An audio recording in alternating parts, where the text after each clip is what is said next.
North Bengal মানে north Bengal. এখন সেই নর্থ বেঙ্গল থেকে মাননীয় প্রধানমন্ত্রীর হাতে 110 কোটি টাকার গ্যাস পাইপ প্রকল্প আজকে এই বাতি থেকে চালু হলো, যা আপনাদের বাড়ি বাড়ি গ্যাস পৌঁছে দেবে। আগে কেউ বললে ভাবেন।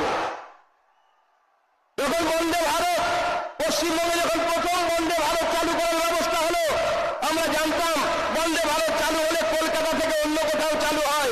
নরেন্দ্র মোদীজি সেদিন কলকাতায় আসার কথা ছিল, ওনার মাতৃবিয়োগ হয়েছিল, মা মারা গেছিলেন। সেই অবস্থাতে মাননীয় প্রধানমন্ত্রী ভার্চুয়ালি থেকে প্রথম বন্দে ভারত পশ্চিমবঙ্গে যখন চালু করলেন, কি চালু করলেন? বাংলার লোক। আর কিছুদিন আগে মুর্শিদাবাদে গেছিলাম, আমি গেছিলাম, আমাদের বিরোধী দলনেতা গেছিলেন, আমাদের অন্যান্য নেতৃত্ব গেছিলেন। একটার পর একটা বাড়ি দেখেছি আমরা, পুড়িয়ে দেওয়া হয়েছে, ভেঙে দেওয়া হয়েছে। দোষ কি ছিল?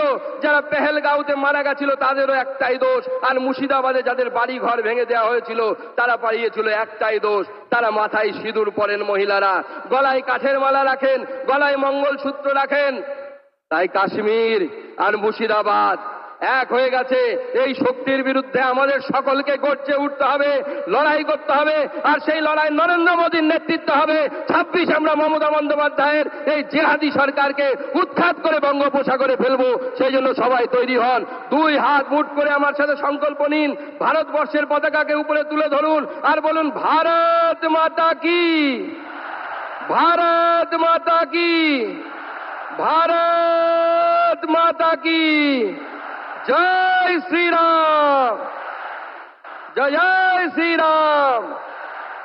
মহান দেশের মহান নেতা নরেন্দ্র মোদী জিন্দাবাদ, নরেন্দ্র মোদী জিন্দাবাদ, ভারতীয় সেনা জিন্দাবাদ।